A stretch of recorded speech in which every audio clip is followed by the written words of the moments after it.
The views, thoughts, and opinions expressed in the podcast belong solely to the hosts and not the host's past, present, or future employers.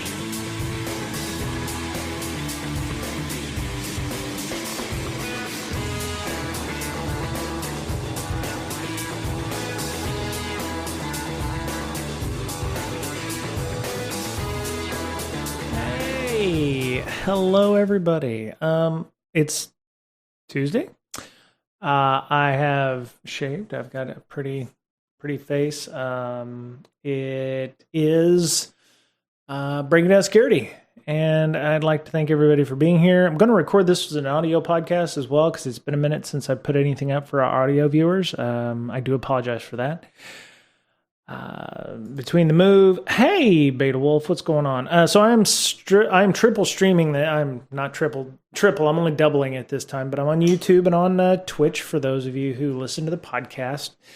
The audio podcast, and I don't know why I'm neglecting y'all because you were here from the beginning. So I'd like to thank y'all, and I'm not. I don't want you to feel like I've left you behind. There are other options available to you. Some things just don't translate well from audio or video to audio, like Rust tutorials and stuff when we're learning programming languages. So just want to let you know, twitch.tv/breaksec. There's also youtube.com/ little letter C as in Charlie / capital B, capital D, capital S, capital P Oddcast. So for those of you who want to check out the YouTube channel, it is https YouTube. I'm typing this in youtube.com CBDS podcast. There you go. And that's our personalized information. And you can find that. That'll be in our show notes. I'm going to try to put this out tonight. So for those of you who only listen to the audio podcast, I've moved to San Diego. So Beta Wolf, who's on with me right now on the stream, I miss you, man. It's not the same being down here without you. So if you ever take a ride down the I-5, you're on one end of the 5, I'm on the other end of the 5. So feel free to come on down and hang out. I want to thank also, before we get started, Grumpy Vader Cat for following us on Twitch. Appreciate everybody who follows and subscribes, uses their Amazon.Prime account or Amazon Prime account to, subscribe to us for free. That's great. Miss you too. It's going to suck not being able to see you, but I'll let you know when I'm down for sure. Yeah, I'm going to be in Vegas from, I think, my flight.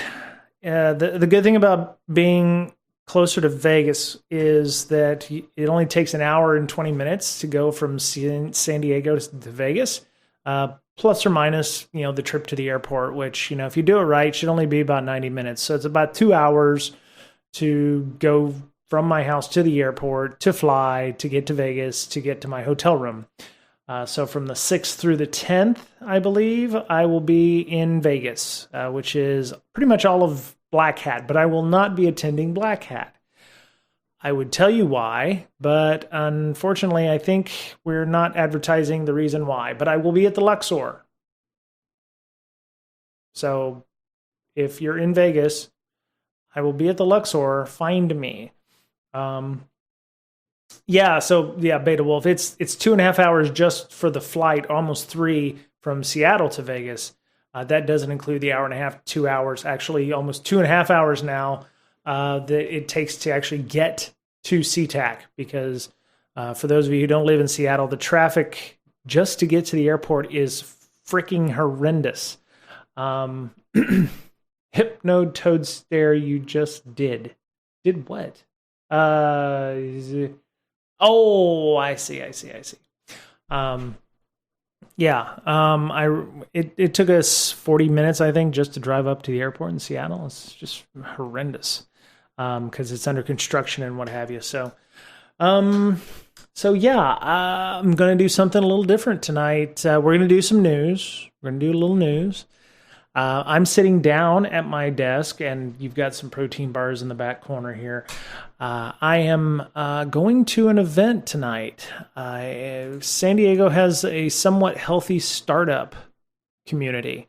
And so there are regular meetups like Tuesdays, Wednesdays, Thursdays, and I believe even Fridays for startups. So I'm going to something called the 2023 San Diego Tech Beer, which is at one of the many local microbreweries that we have in the area. For those of you who understand, Green Flash was born out of San Diego.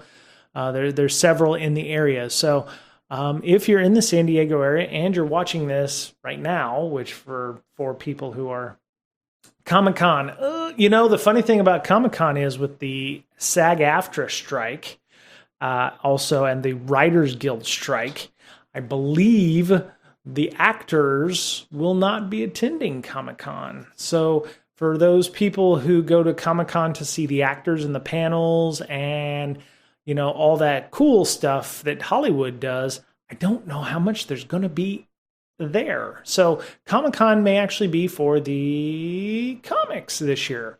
Beta Wolf, which, will kind of, I would say, get back to origins, if you will, for those folks that... Oh, very cool. Okay, my friend is speaking out about his own comic. Very cool. I love me some web comics. So, if your friend is in, I don't know who your friend is or what comic he does. I probably don't. I don't want to say I probably don't read it because there's so many web comics out there. It's like there's so many podcasts out there. There's so many Netflix series or streaming series. And there's so many different people who are doing so many different things for comics. It's hard to keep track of. I saw the Pit. One of the web comics I do read had showed the Pit for the Comic-Con stuff, and it's crazy. Apollo City Comics. Oh, well, let's go see that. Yeah, so I'm going to this thing. Oh, wait. VS Code. Let's hide the VS Code stuff. There we go. Yes, it's at something called Deft Brewing. So it's off the 5 and the 8 at Friars Road. So this is about 20 minutes from my house, which is great. The other good thing about living in San Diego so close to the airport is I won't drive to the airport. I'll just get an Uber and have them take me to the airport. Where I lived in Seattle, it was like a 40-minute drive, and that was if there was no traffic. So yeah, we're going to be at Deft Brewing. I'm assuming it's some kind of big ass parking lot kind of thing, like a warehouse district-y bit. There we go. Okay, so yeah, it looks like there may be plenty of parking at least in this area. So looking forward to that. I don't know what to expect. From what I gather, I don't know if it's gonna. I don't know if it's going to be a bunch of people who are in tech. Entrepreneurs and whatever stereotype that is, where they're super outgoing and they're trying to sell me blockchains and Bitcoins and, secure ledgers and shit like that. I don't know. Punk style type comics. Oh, okay. Apollo City. Huh? Apollo City. No, not scooters for adults. Oy. Alkane the comics. Oh, if it's Kickstarter, I'm a Kickstarter whore. I will do all kinds of stuff for that. So. Oh, okay. Very nice. Okay. Art's interesting. Oh, okay. So, it may be somewhat PG-13ish. I did see a bit of side thigh there, so keep an eye out on that. Max Flowers, okay. So that's pretty cool. August 2023. So yeah, it looks like it got funded. So that's pretty awesome. 153 backers. That's not bad. I kickstart a lot of RPGs. Matter of fact, I was actually going to do a stream, not on the BreakSec one, about this Crown of the Oathbreaker. It's a 900-page RPG supplement. Source book, NPCs, magic items. It's 900 pages. I mean, it is an inch and a quarter long. I was thinking about doing a specific stream for that. They actually had another one that was about 300 or 400 pages. Then you have like the Tollus one, which I think was the first one I ever remember kickstarting from Monty Cook, that had 672 pages plus another 300 pages of extras. I mean, it is a massive tome itself as well. So, yeah. So I like me some RPGs. I would love to go to Comic-Con, but I don't think I can afford it because I'm, well, I could maybe afford it now if everybody's canceling and wanting ticket refunds. There may be a possibility of being able to go. But yeah, so yeah, I'm going to go to this. I'm going to see what it's about. They have Wednesday like virtual calls. So, some of you who may want to join, they have a Zoom that they do for, let me see, San Diego Tech. So they do like morning coffees at coffee shops. They have like a Wednesday Zoom thing. They also have, there's one in Normal Heights at Lestat. And then they do one in Del Mar Heights, which is just north of me, which would actually be possible to go to. But yeah, so there's roughly 2,000 members in the San Diego Tech Coffee, and they do all kinds of stuff. So I'm looking to get involved and see what it's about, because one of the things that I was doing when I was reading and I was doing a presentation for somebody, and I haven't heard back from them, and I don't know if it's actually going to happen, is startups. If you read blogs about startups, and it's like, oh, the top 10 people you should hire to startup. Every one that I've read for, like the blogs for like data points to collect for this, the top 10 to 12 people, none of them are security people. I think I saw one where it was like GRC or compliance person. Which makes sense, and some of us, we think that, well, they're startup, it's first to market, they don't understand the risks that they're gaining on this, and I counter by the fact that they're doing a startup which is super risky. They understand risks. It's just the risks that we believe are risky are things that they are not even in their ballpark right now. It's like. I'm more worried about lopping off my head than I am getting a paper cut in this case. What we in security feel is the lopping off your head part, they still see as like paper cut. They're like, okay, yeah, we'll deal with the security when somebody asks about it. We're going to do what we can to be somewhat secure. And I would say they've gotten smarter in the last few years, where they're actually starting to think about things like data. For them, it's more data management and data sharing and that. So what I'm hoping to come out of that is that I can make some connections. I can make people, hanging out. Security isn't required when you don't even exist. That's true, Beta Wolf. Yeah, well, I mean, I think it's something that they want to do, but it's like, I've got 15 other things. 99 problems and security ain't one, that kind of thing.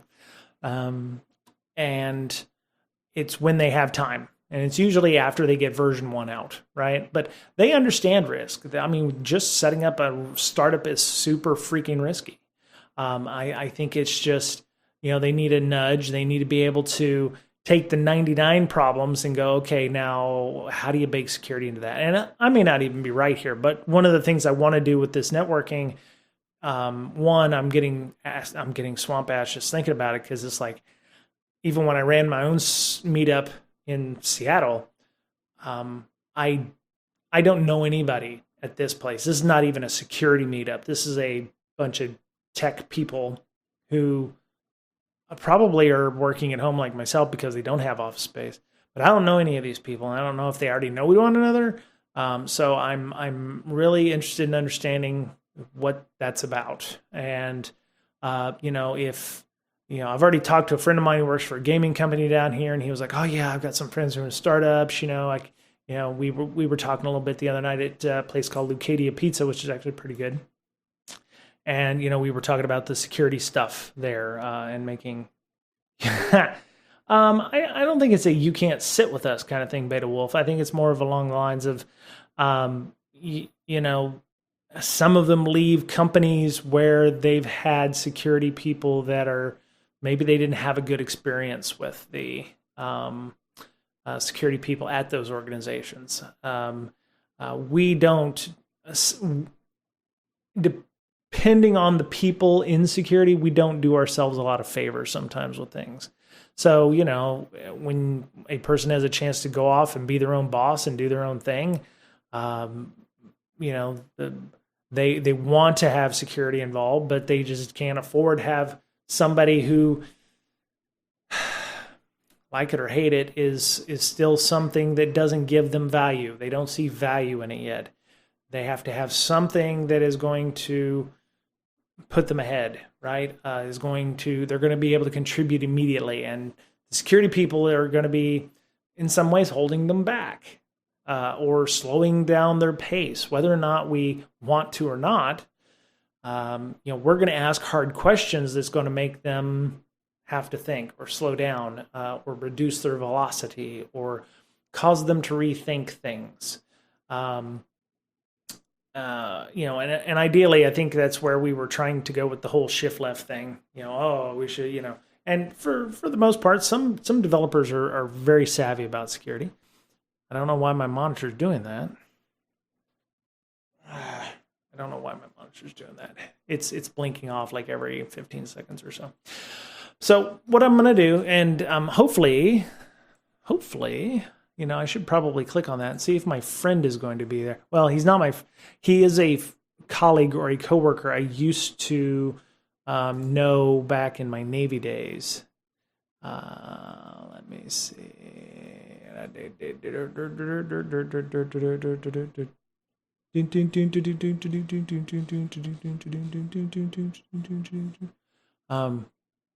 Anyway, so I would suggest, I'm going. It's going to make me super uncomfortable.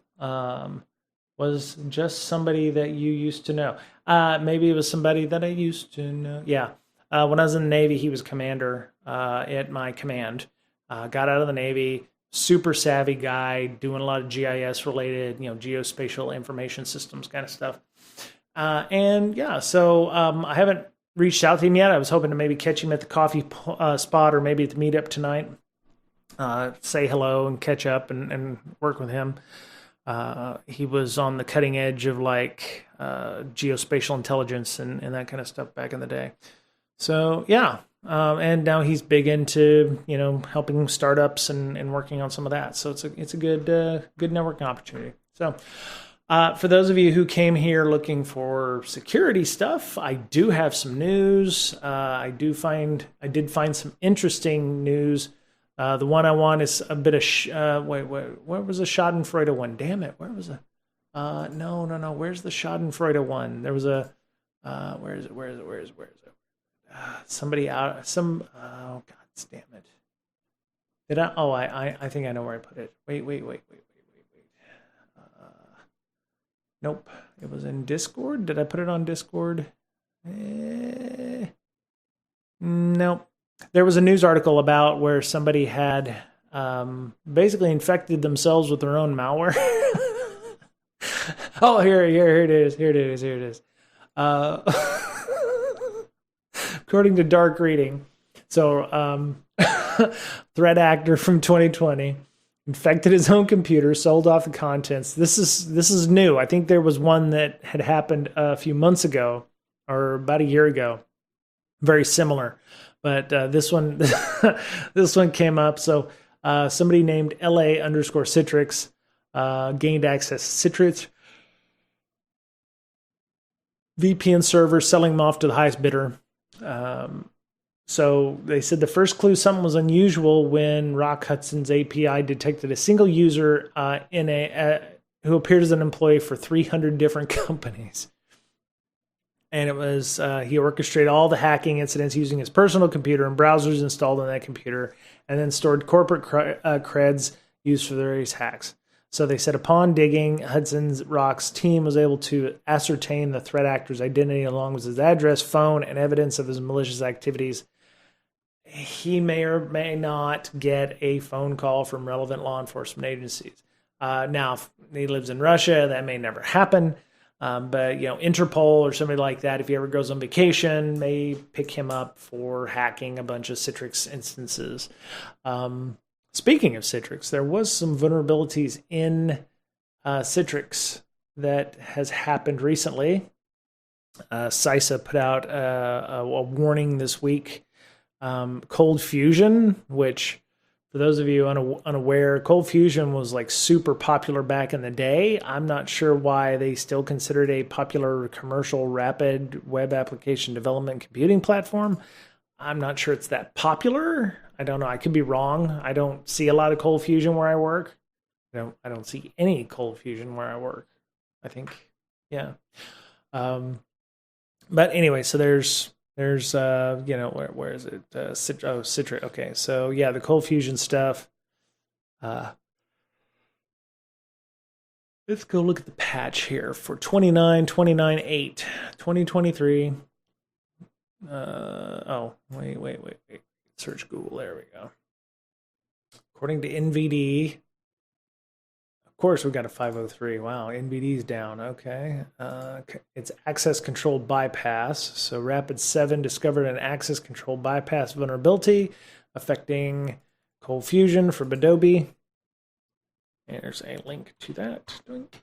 Here's also the link to the hacker who infected himself on dark reading.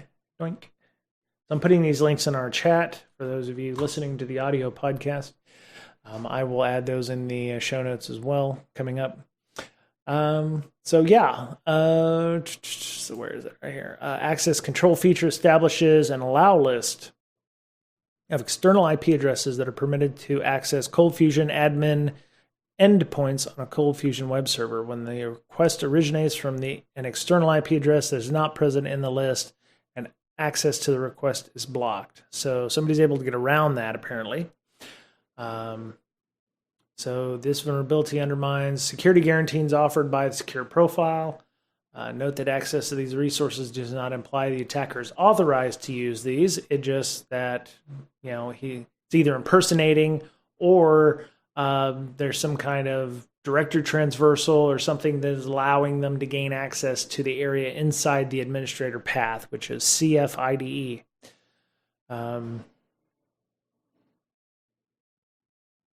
Goodness. Okay. I apologize if you can hear that in the background. Attacker can brute force credentials, leak sensitive information, or log in as CF admin if they have known credentials. So,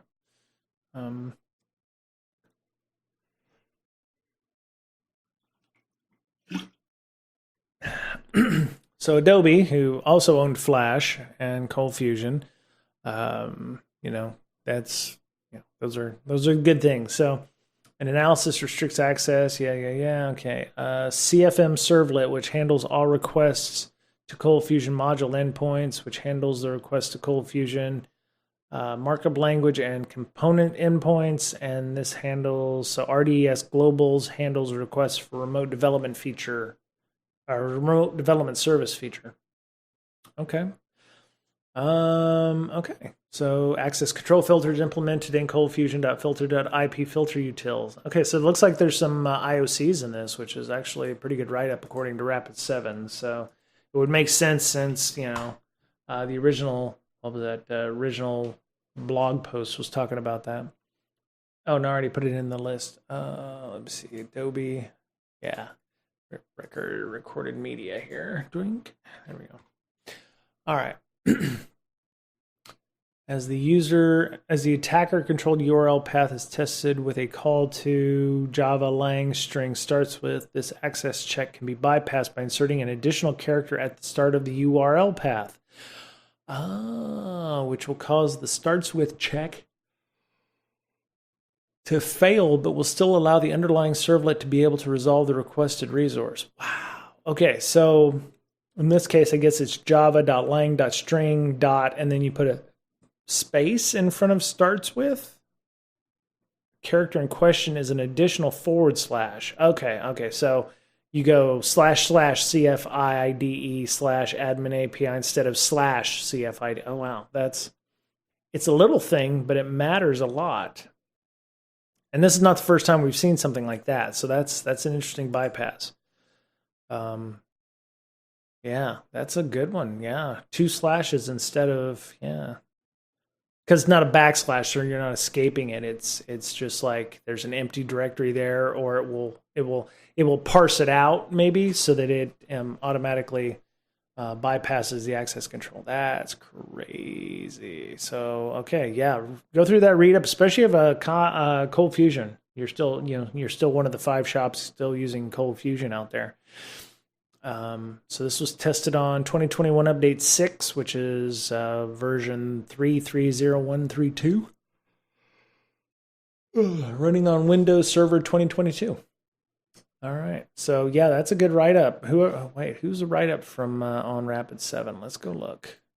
Good job, Stephen Fewer. Hopefully you didn't ghostwrite that, and this was your legitimate work. So good job, Stephen Fewer, on the write-up. So that's a nice 7-minute read on the bypass there.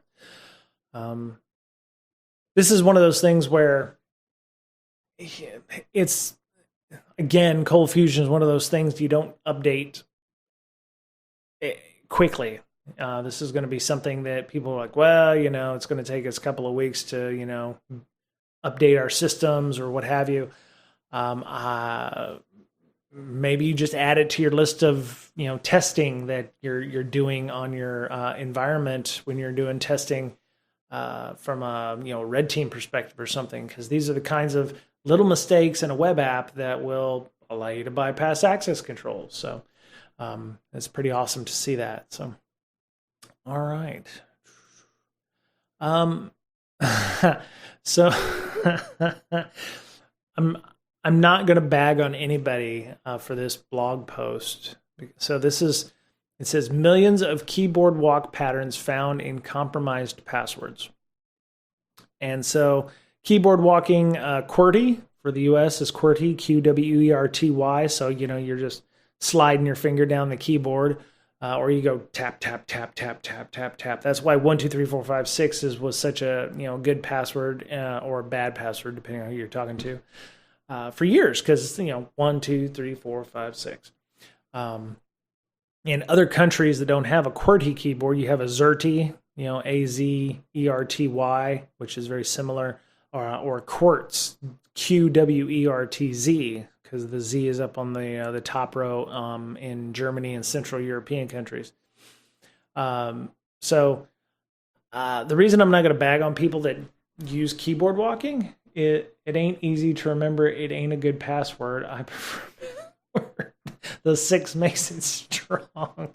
No, see, a strong password there, Beta Wolf, would be PASSWORD 1, 2, 3. That right there, 1, 2, 3, 5, 4, 6. Because who would reverse those numbers, right? It's always 1, 2, 3, 4, 5, 6. That reversing it would just completely screw things up. For those listeners or viewers that think I'm serious, I'm not. 1, 2, 3, 4, 5, 6 password 1, 2, 3, 4, 5, 6 is not a good password, or 1, 2, 3, 5, 4, 6 is still not a very good password. I'm just being completely facetious there. But it's the one that I have in my luggage, so it is that way. So I do keyboard walk for. Okay, so that I have like 150 logins in my password locker. Actually, I would pull it up right now, but I'm afraid that I might accidentally share my password locker screen. Okay, it's locked now. So when I'm signing up for a new account, and I'll say this, for the other day, I signed up for USAA, and they needed a password like immediately, and I was like, oh, okay, what am I? Okay, I don't want to have to try to figure that out. I know your browser will automatically suggest a password for you, and your 1Password does that. But sometimes it's like, I need to get back into that immediately. So I will have a keyboard walk that I use. None of them in this list, though, thankfully. But I have a keyboard walk that I use to get me through, and actually, nope, I'm not going to go that far. I will tell you, I use a keyboard walk for other things in my house, but yeah, not. Okay, I don't know what's going on with my monitor here.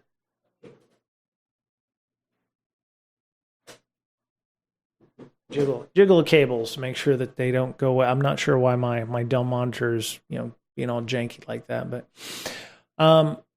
sometimes you use keyboard walks for passwords that don't matter much to you. Like if I log into a forum, Stack Overflow or something, and I don't give two shits about, I'm going to use an easy password, right?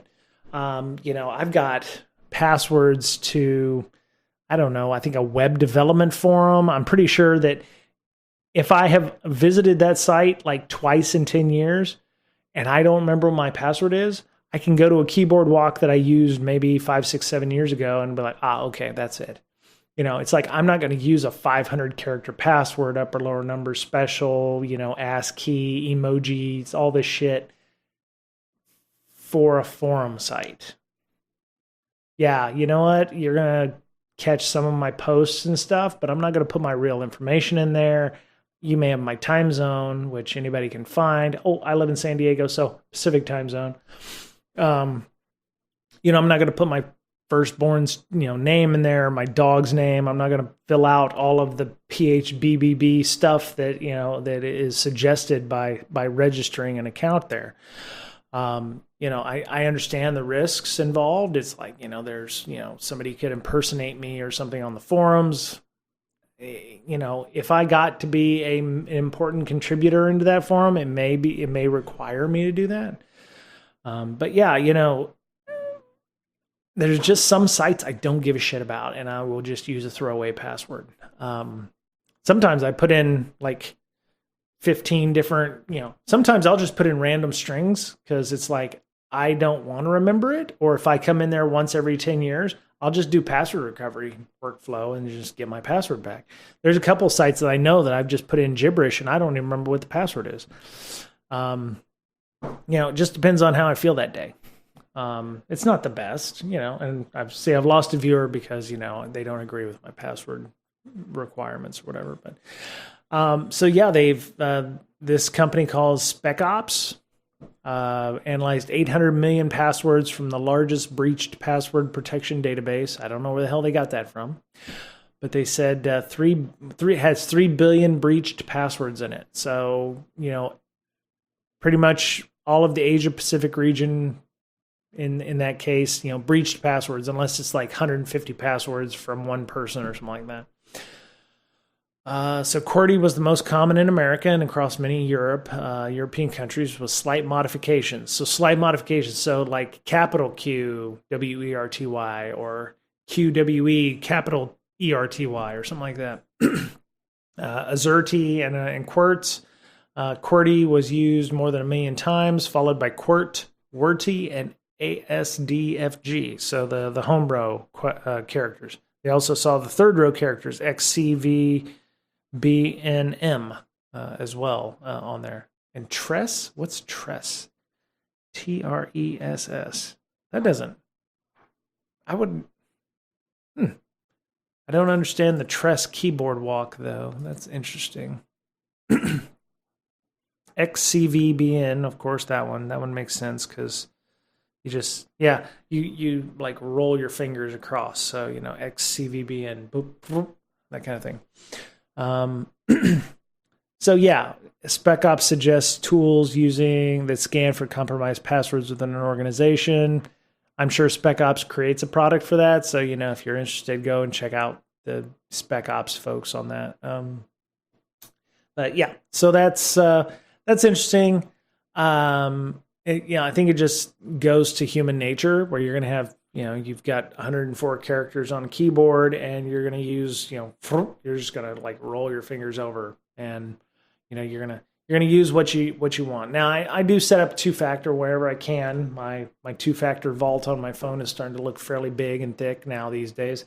I do have a handful of work items on there, but yeah, a vast majority of them are 2-factor. So, kind of interesting how that comes up, but it's good to see more sites using that and utilizing that. I'd have still more that just use SMS 2FA.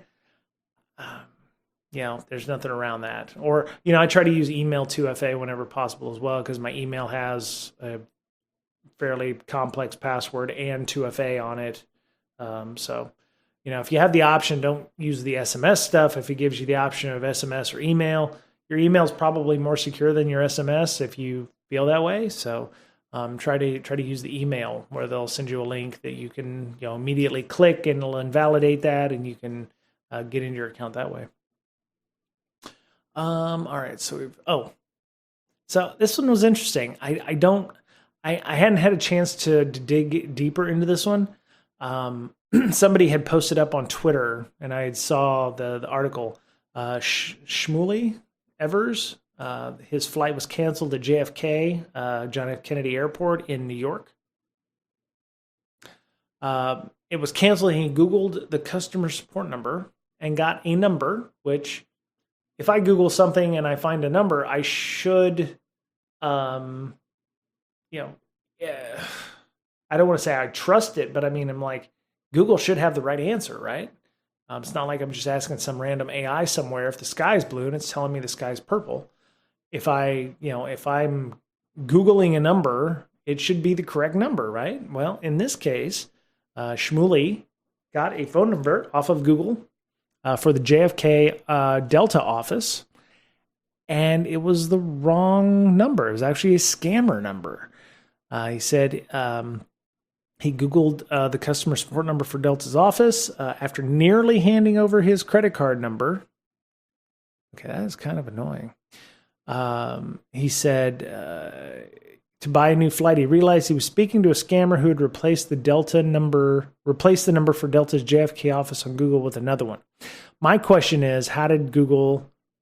Sorry, I don't have any information about that. I have a Google Home Mini, so that's... I'm using a lot of the term Google, so that's... oops. So I'm going to go and see if the person... Let me see. Number was, called this number. Do not call this number if you're watching the stream. This is bad number.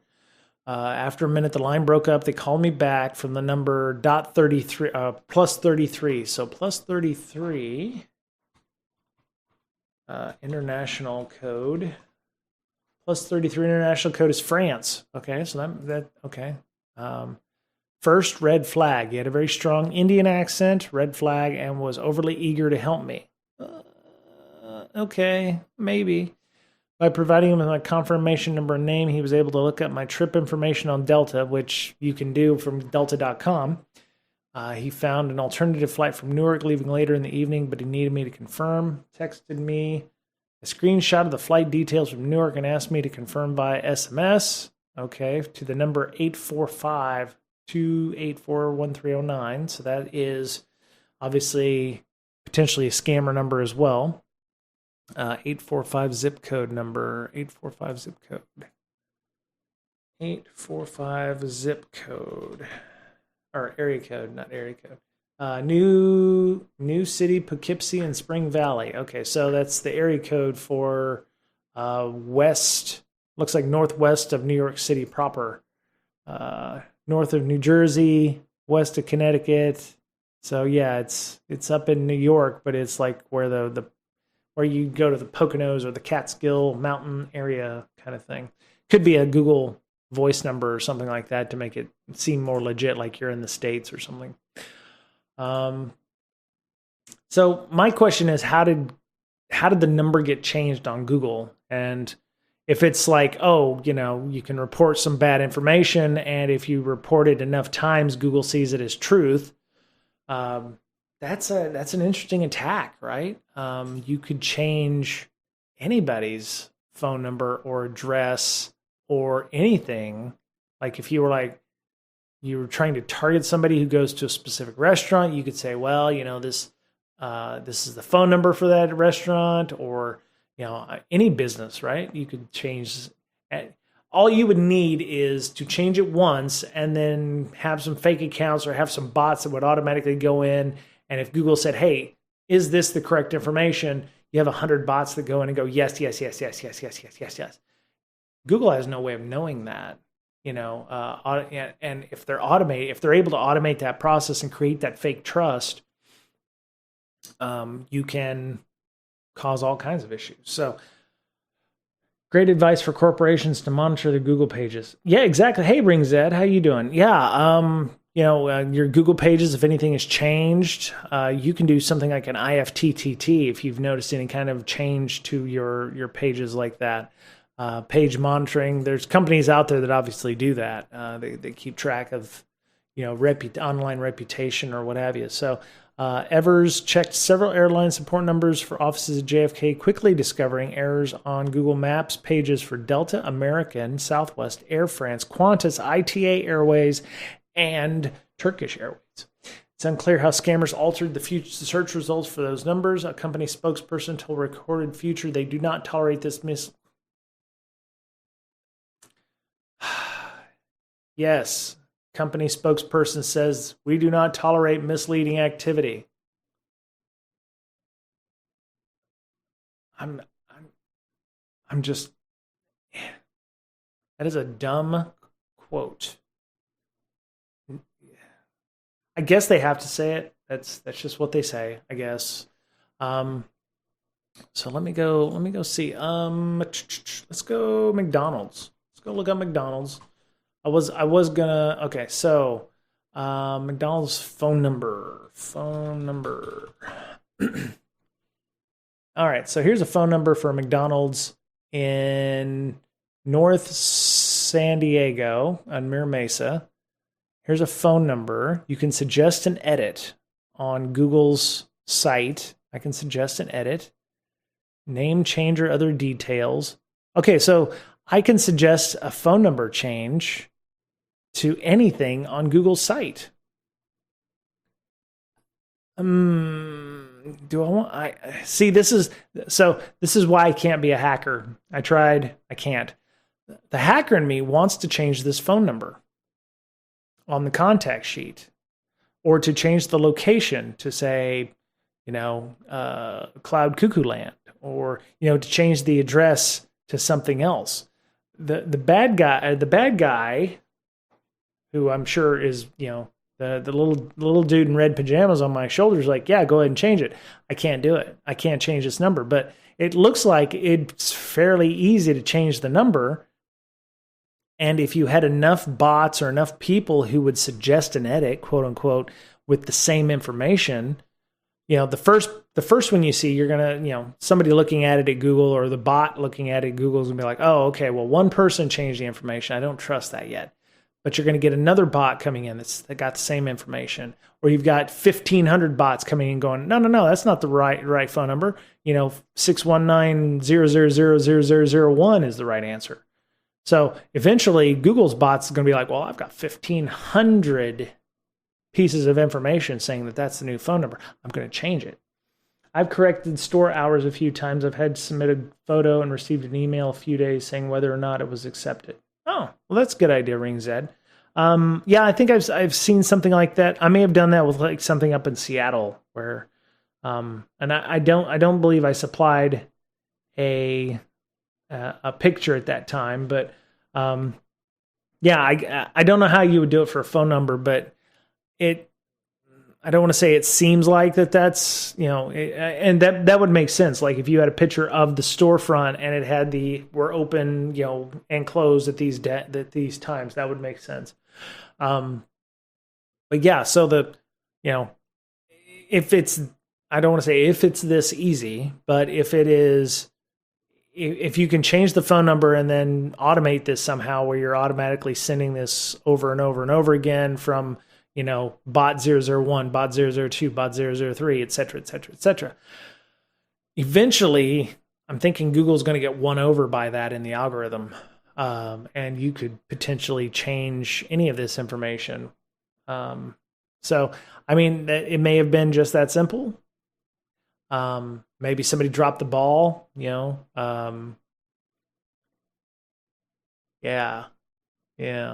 I wonder how many people have been scammed by that at JFK, where they actually, called up using the Google number from Google Maps, right? So, it says, according to Google, this incident is part of a wider effort by scammers to change the contact information for airlines' local business listings. Yeah, because if you're, how many people are going to double check the phone number when they get it from Google.com when they're trying to book a new flight out because, now they're panicked, they're under stress. I just want to get home. I'm going to use the first number that comes to me, right? And that's exactly how they did it.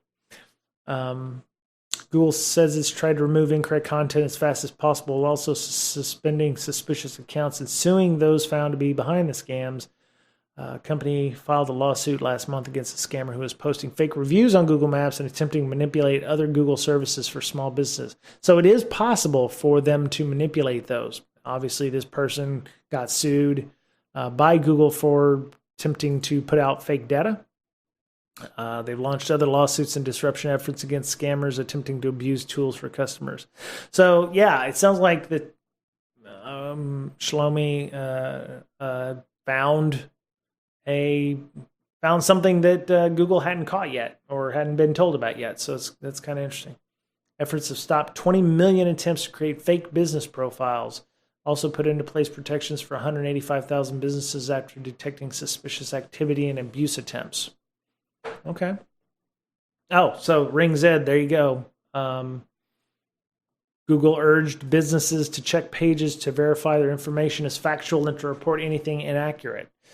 So yeah, I mean, there's ways you can do that. You can, I believe you can probably set up the cheapest way would be to use some kind of wget where, it would pull down your web page or pull down your information and compare that against some kind of value like is known good. If there's been any change to the page or, the checksum on the page has changed, then you would know that has changed. That is a way to do it. But there's also companies that will monitor that stuff along with your online reputation and those items.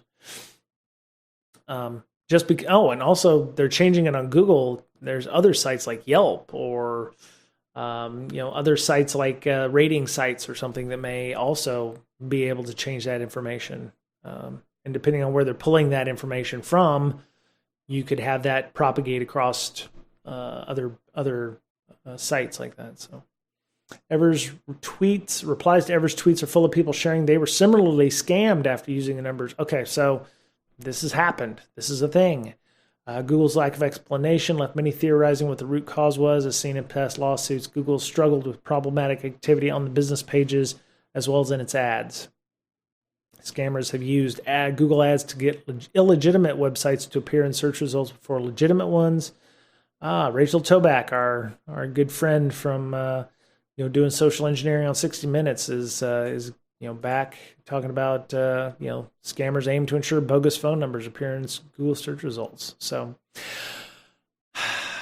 this is simple, social engineering tricks. I mean, if you can do it enough, and it's kind of awful. Yeah, nice. Delta should have no excuse not to monitor it. Yeah, I mean, maybe again, that was one of those things. It's like I've got 15 other things, as a company to deal with.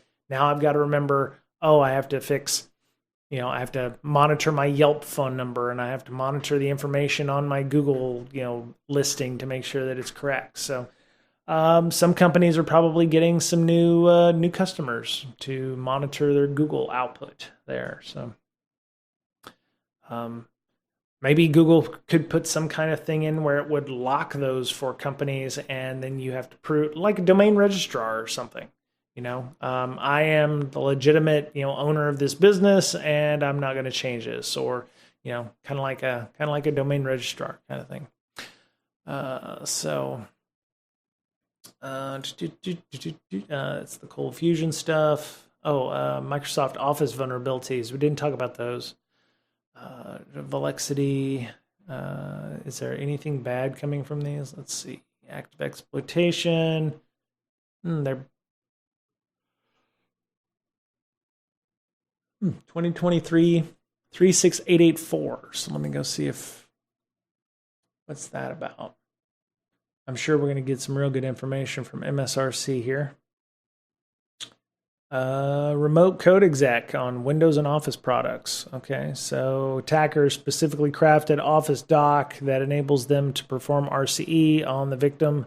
However, an attacker would have to convince the victim to open the malicious file. Okay, that's not hard through phishing. Here's my resume. Double click on it. Done. That's not too hard. Or, hi, I'm the CEO. Please see my, resignation letter or something like that. Somebody double clicks on it, and they've got the shell back to the attacker at that point. Okay, so that's somehow the Office is not able to parse out what that ugliness was. Add that. I don't know if I added the recorded media. That one there. There we go. Okay, so you can go read that one further if you'd like. Let's see. It's 4:00. That one foiled. Okay, so Dark Reading has an article about Linux ransomware poses significant threat to critical infrastructure. Organizations running Linux distros need to prepare to defend their systems against ransomware attacks. They don't need to prepare to defend. They need to defend. If you haven't already begun to prepare to defend against ransomware attacks, you're probably behind the 8 ball. Steps to assure resiliency in basics such as access control reduce major disruptions. Right. And that's you're always going to have issues like that. Critical operations, critical infrastructure runs on ransomware, or not ransomware, runs on Linux. You've got, small IoT devices that run an RTOS, a real-time operating system. They run embedded IoT systems. Your IoT devices will run some kind of bastardized form of Linux, like a free RTOS or something like that, a VxWorks, if you will. This is not anything we haven't talked about before. If you're a regular listener or stream watcher, there's, you have Lockbit, you have Conti, you have Revil, you have Hive. We've talked about Revil and Conti, and definitely other groups that are, threat actors that are using and focusing more on Linux are Black Basta, Icefire, Hello Kitty, Black Matter, and Avoslocker are adding Linux capabilities. Maybe that means that they found enough stuff out there that hasn't been poked at, and they're creating operations with the idea that they're going to start targeting those systems. One of the joys of living near Miramar Marine Corps Air Station is the F-35s. This is with the windows shut, by the way. So, why the focus on Linux servers? Attackers are increasing their attention on Linux for a few reasons, namely, disrupting Linux servers holds the potential to inflict a lot of pain, and attackers know more pain translates to more dollars in their pockets from higher ransom demands. Always on, always available nature of Linux systems paints a huge target for threat actors. Linux is also highly customizable. It's 2023. Why are we talking about this kind of stuff inside this article?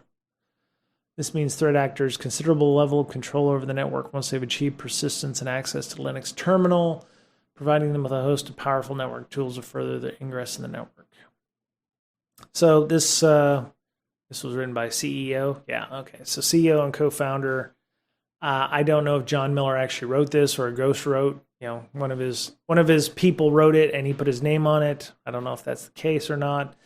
But get an EDR or an XDR. Patch management's always important. Try to use an up-to-date version of a Linux, like an LTS version, which is going to get like an Ubuntu LTS. Backups are still important. Access controls, yes. This is all basic hygiene stuff that you need to look at doing. So there's not a lot to go on here that we haven't already talked about in the last 20 years. If you are looking for an endpoint security solution, or not an endpoint security solution, but like an XDR, whether you're logging in your SIM, we are sponsored by one called Blumera. I am needing to get our interview happening for our second interview coming up soon. So I need to reach out to them and make sure that we can get them done. Just for my own edification. Let me see here. Today's episode of Breaking Security Podcast is brought to you by Blue Mirror, which provides easy-to-use SIEM and XDR that can be set up in minutes. Teams of all sizes can resolve security threats faster with detection rules written by our own Miss Berlin, Amanda Berlin. And you can find out more information at bluemirror.com/break. And if you're watching the stream right now, you're not seeing the icon, but the blue hedgehog they have is a pretty nice mascot that they have. And I think Miss Berlin and some of her team will definitely be at Black Hat and DEF CON this year. So I'm hoping to see Miss Berlin. It's been 2+ years, I think. I think the last time we saw one another was DerbyCon, I think in 2019 before the COVIDs happened. So it's kind of cool. Beta Wolf says, I just sent off my HTPC with a computer repair guy because I'm at wit's end with the BSODs. I had the same problem with my NUC. When I accidentally sold it to, Walt, I told him, I was like, I had issues with it and I changed the CMOS battery and, it's like my Raspberry Pis that I've had. I've had them, I used them for a Pi-hole server, and then it's like all of a sudden I realized it failed and died and didn't tell me it did anything. I've just had really not a good experience with the smaller form factor machines and things. So I don't know if that's by design, probably not. It's not like I'm trying to do, high levels of computing with them. I just tried to run a Pi-hole or a, local server that I could, SSH to. It wasn't, I was trying to run high performant things. So, I'm HTPCs. I used to have one of the, when I was younger and dumber, I wanted a shuttle PC. Yeah. Very, you're, little small form factor things are great. I love the Mac Mini. I'm not a huge fan of Macs, but the Mac Mini that I had was really great. Really nice little toaster sized kind of thing. And it was solid and it ran Linux. So that was the other plus. Let me see. I wanted a shuttle PC, which, what the hell? Okay, I do not know why.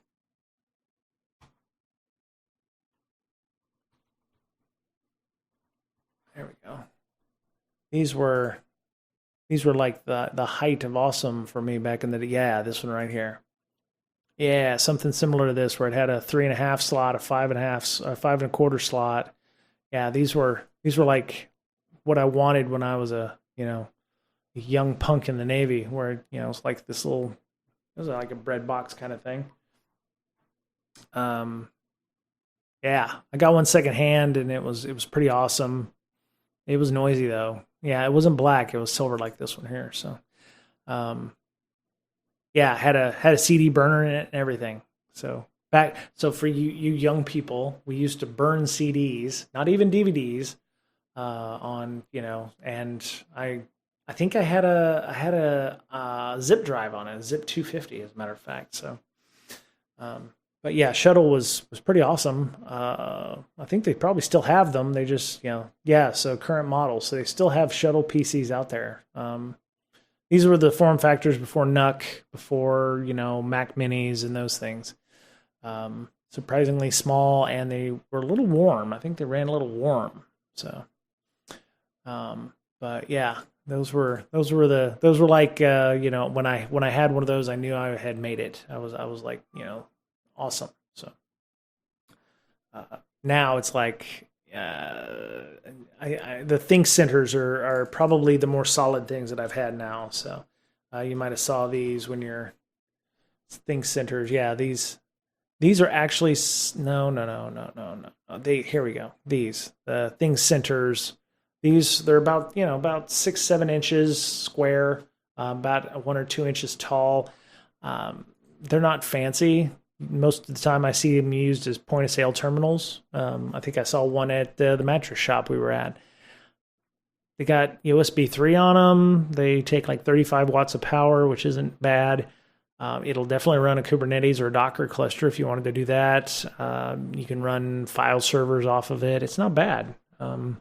and they're super cheap. If you buy them used on Amazon, they're like $100, and you wipe the drive and have at it. But yeah, it's there's definitely different ways of doing what you want. If you want to do a home lab, you don't have to have big tall server to make that a thing. So I'm gonna close that because that was my personal email because I'm an idiot. So let me see. Bogus Airlines, security updates. That's MSRC. Tabletop exercises as risk mitigation tools. This is kind of some of the stuff I want to, when I'm networking with startups, I want to, see if there's ways that they could use me in a consulting kind of format. Ultimately, what I'd love to do is to build up a cadre of, a dozen to half a dozen to a dozen startups here that reach out asking questions about, security or something like that. And, maybe I can actually get back into doing some consultation for that. Maybe not get paid for it, but maybe it'd be like a tit for tat where it's, I don't know what that looks like, but Lady P. Oh, Lady P's here. Oh, you're gonna have to shape up now, Beta Wolf. You're gonna have to start behaving. Lady P's here. She's subscribed with her Prime Gaming, as is a good moderator does. Subscribe for 13. Mods in the house. No, Beta Wolf's been good. Beta Wolf's been keeping me company here, along with Ring Zed and a couple of other folks. So, so yeah, I'm looking forward to this tonight and seeing what's going on. Lady P, I hope you're doing okay. It's only about 115 up in Sacktown right now, up in the NorCal area. Let me see, what is it? Weather. NorCal. Yeah, you got excessive heat warnings up in the Northern California area. Weird. Yeah. Ew, that's ugly. That's real ugly. Yeah, that's Inland Valley, and that's not Inland Valley. That's up near Vegas and that area. So yeah, it's not fun if you're living up out more than 80 miles. More than was down here in the San Diego area. Anything east of the 15, it's like in the mid 90s right now. So there's definite, like in Del Mar, they say, oh, it's in the upper 60s or something. By the time you get here to the the Rancho Santa Fe and this area, central San Diego, it's like in the mid 80s, and then by the time you get out west and Poway in that area, it's low 90s, almost 100s. And then Ocotillo Wells and Borrego Springs out here in the desert, it's like 115, 116. So it's really nasty. 102. Oof. Yeah, that's not good. That's not good. Yeah, that's not good at all. Well, at least you got air conditioning. That's the important thing. I just got an email today telling from our solar folks saying, hey, we'll have your solar installed once the permitting is done. So the fact that they reached out to me is probably a good thing. Maybe we'll start seeing some fixes in the that'll happen in the next couple weeks. So it was 116 on Saturday. Was that in the shade or in the sun? Ugh. Yeah, I can't imagine 117 heat. I saw some. I call them Florida man, but it was, people traveling to Death Valley to enjoy 130 degree weather. And I couldn't figure out why. I love heat like the next person, but 130 degrees is a whole nother level. I think maybe that's an experience kind of thing. Like, hey, I've done it once, I'm going to not do it again, but I'd hate to get stuck out there in the middle of the desert in Death Valley, California, in 130 degree, or was it like 65 C weather? Yeah, that's ugly heat. That's killer heat. That would be Death Valley heat, maybe. So yeah. Let me see what else. I think everybody is aware that using tabletops, not just for incident response, but like for, getting people involved in the process of building products, or, thinking about, ways to reduce risk, or what kind of things will we invite by building this widget, is probably always a good thing. Let's go ahead and grab that and post it up. Whoa, I'm a redhead. My cancer would be getting cancer. Woof. That's true. Yeah, I mean, 116 degrees in the shade or 120 in the sun. Our San Diego weather people actually make the delineations. They say, oh, if you're Nocatilo Wells, you'll be seeing the 112, 113, 114 range. And I was like, at that temperature, you won't care if it's 112 or 114. You won't really notice a difference, right? You will notice when it goes from like 112 to 102. You'd be like, oh yeah, it does feel a little normal. I use tabletops to eat on. Well, that's good, Beta Wolf. At least you're civilized enough to enjoy a tabletop.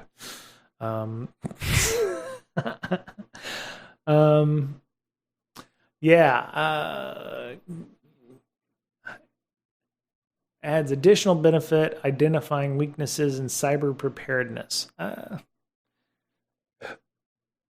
Yeah, I think these are not a one and done thing. Anytime you do a tabletop, you should take what you've learned, or if there's work that's going to have to be done, you have to put those into some kind of ticket system or wherever it is that your team is managing your work, so that you can collect that information and make sure that it gets done right. You may find a legitimate problem that comes up from tabletops that will need to be addressed.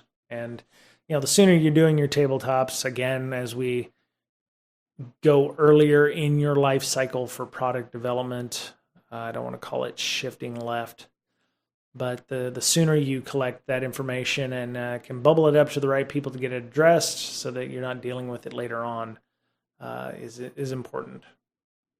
One of the things that I found is if you engage a bug bounty program at 80 degrees, I was wearing a floppy hat. At 100, I just wrap myself in jute and crawl under the bed. Yeah. It's like 80, 82 here in my house here in North San Diego, and I'm out taking a walk, and it's not awful. I mean, the sun is very direct, which is something I didn't get in Seattle. It was less direct actually in Seattle, or felt less direct. But yeah, I've got a little sun. Got my little farmer's tan going on. But yeah, when we lived here in San Diego, we actually lived further east, near Poway and those areas, and you can definitely tell the temperature change, right? Huge differences in temperature swing depending on where the sun, the ocean was or where it wasn't. Yeah. So let me see. Friday, for those of you who are learning Rust with me, I'm actually thinking about a book called Game Development with Rust. The problem I have with the book is they say Rust and WebAssembly, and then when you scroll down here, you're like, where is it? Oh, and Node.js, and Webpack. So there's going to be... The idea is with the book, and as I was reading through on some of these, they say how to run Rust on the web while building an endless runner. So is it with Bevy? If it's not with Bevy, it's not worth it. What is Bevy there, Beta Wolf? I have no idea what Bevy is. Let's see. Bevy Game Dev. Bevy Engine, a refreshingly simple, data-driven game engine built in Rust, free and open source forever.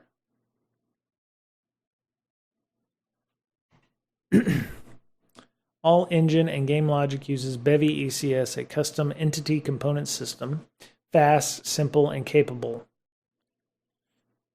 Yeah, okay. Those three things sound like that they're mutually exclusive in a lot of security products, so I'm not exactly sure how it works in a game engine. 2D renderer, real-time, 2D graphics for games and apps. It does a 3D rendering as well for modern and flexible. Render graph, compose custom render pipelines using a graph structure, parallel and modular. It's cross-platform, so Windows, Mac OS, Linux, Web iOS, and Android's on the way. which is ironic because usually Android's the first thing of the mobile platforms that they support. They did iOS first. Custom ECS-driven UI framework built specifically for Bevy. Create, save, and load ECS worlds using Bevy's scene system. And sound. You can do sounds as assets. Okay. Oh, there's the Bevy book. Okay, so everybody has a book. So there's a Bevy book. Bevy is a group of birds. Okay. I thought that was a covey. Covey? It's a covey of quail in it. Covey is a party or a small flock of birds. And then, of course, you have Stephen Covey, who wrote the book, if you're 7 Habits of Highly Effective People. But a covey is a group of birds as well. A Bevy book. Stability warning. Bevy is still in the early stages of development. Important features are missing. Documentation is sparse. Well, that really sells it there, Beta Wolf. I'm not... yeah. If you're trying to pick an engine for your next big project, trademark, we recommend you check out Godot engine. It is currently much more feature complete and stable. So even the Bevy folks say don't use Bevy, use Godot, Beta Wolf. So I would love to understand your thought process there about which one we should use. So here's good. Oh, they even have a con. So it's Godot engine. They have Godot Con in Germany. Oh, Munich. Hey, you know what? Nothing wrong with that. Use the right language for the job. Make crisp and performant 2D engine games with Godot's dedicated 2D rendering engine. Simple and powerful 3D. Very cool. So yeah, we'll poke around. I actually was thinking about it mentions a runner type of thing. So runner would be like Flappy Birds or whatever, Flappy Birds being one of those games that just goes on forever until you lose, right? Play Flappy Birds. So I'm surprised that. Oh wait, there it goes. Oh, look, you use the space bar to. Oh. So for those of you on the audio podcast, what you didn't see is me not being able to even make it through the first set of pipes on Flappy Birds. I have a score of 0, and, well, I matched my best score, so, It's very touchy, this thing. Oh, okay, so I'm still at 0. Still at 0. Oh, I got 2. Boy, I really suck at this game. Oh, I suck. I am not good at this game. Maybe y'all could enjoy the Schadenfreude of me playing Flappy. But Jesus, this thing is not easy. This is. No, I haven't been sucked into Flappy Birds. This is god awful. See, I don't play games anymore. Flappy Bird sucks. I can't. Obviously I got through 2 and I'm done. So, so let me see. Breaking changes in the API. Released approximately every 3 months. This is the Bevy. I'm back to Bevy for those of you watching the audio stuff. Bevy engine. We provide migration guides, but we can't guarantee migrations will always be easy. Use only if you're willing to work in this environment. Okay, so. You have a house with 3 walls and no windows, but it is a house and you have to build the windows yourself, and the roof leaks, but we're working on that. I interest you in a game of tic-tac-toe. I'm pretty good with tic-tac-toe. I could play, what is it? What was it called? No, I keep getting Slash 3D, but it's not that. It's was it Death's Head Weapons? No, not SSG. It was. It's the one with the tanks. Tank. Scorched Earth. Scorched Earth. I could play that game all damn day. That is a game that I could play all freaking day. No, that's not it. Scorched Earth, the game. I hate this. There it is. Scorched Earth Online. Okay, there we go. Yeah, there we go. Yeah, that's it. Yes. Napalm was my favorite on Scorched Earth. Mother of all games. Yep. Yes. Yeah, Scorched Earth. What I love is retrogames.com has like you can play the game inside of a DOS box, inside of a browser, inside of a No, it wasn't my boomer self. It was my lack of trying to remember names of games and stuff. But yeah, this one was always fun. So, oh man. My mouse it doesn't like my mouse. There we go. Initializing code. Yeah, Bob.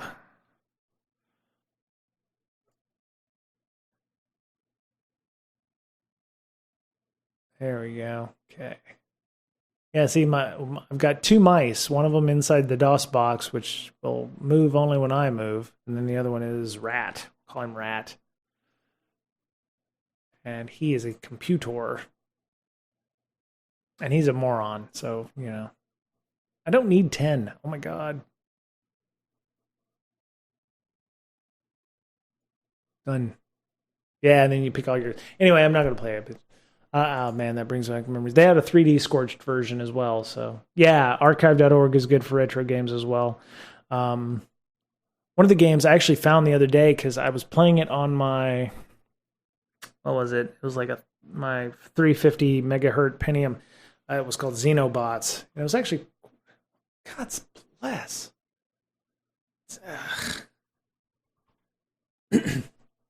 Xenobots was an interesting game. It was like a resource collection or whatever. And it was like you could only expand by putting out these sensors that did like game energy transfer. Yeah, here we go.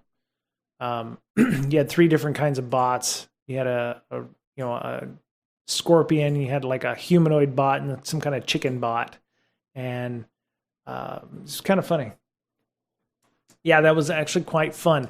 Once you got good at it, you could figure out that you could like walk backwards and like fire extremely long range with like your crab bot or your lobster bot. And Sanction Earth. Interesting. I didn't know they had updates for this. Anyway. I think I'm going to go because, I've got about 90 minutes to, prepare and get ready and calm down because, like I said, Lady P, you didn't find out. I'm going to a networking event in San Diego here. So, Ultrabots was fun. Yeah, that's a good one. You could like fight from extreme range with some of these things. Like the yellow bot, the scout bot had these little point things you could shoot from long ways off. Beyond the range of things, because it had an infinite range, so you could just shoot forever as long as you were lined up with the target. It was almost like cheating at some points. Yeah, thanks, RingZed. Appreciate the feedback. Thank you so much. We will be doing some Rust on Friday, and I don't know if anybody's online. Let's go see if anybody important is twitching today.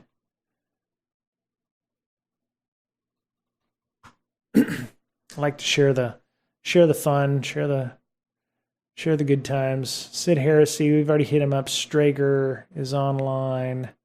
Let's do Strager. Strager. I think I've rated him already, so I want to kind of Strager. There we go. All right. We're going to go raid Strager. Thanks everyone for coming out. Check out Strager. He does some good stuff. I think he's doing some software or some programming right now. So, Halcyon Kaiju. Hello. Apologies for missing you on the stream bit over here. on YouTube. I do need to figure out some way to monitor the YouTube stream chat as well. So, but thank you, Halcyonic Kaiju, for at least watching the stream while I was online. So, all right, everybody, have a good rest of your day, and take care, and I'll see you Friday.